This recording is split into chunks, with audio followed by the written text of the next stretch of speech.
So what's fascinating is if you go back 9 months ago, so we're sitting here in June 2016, everyone was worried about deflation. Bond yields were at all-time lows. There was this concern about secular stagnations and economies were never going to grow again. And 9 months later, it's the complete reverse.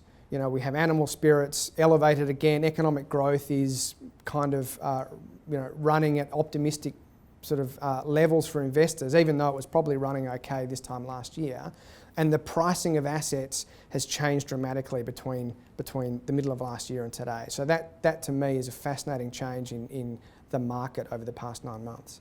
We think that, in terms of the economic growth story, we don't dispute that. And in fact, the reason why we were so short bonds in the middle of last year was because of our concern over growth being stronger than people had assumed. So we think the economic growth picture is fine. And inflation, even though it's picked up again, is probably not going to sort of get out of control.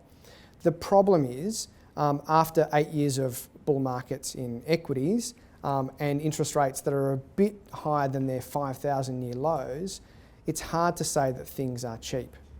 So economies are strong, but to us, equity markets, bond markets and credit markets are reflecting that and valuations are stretched.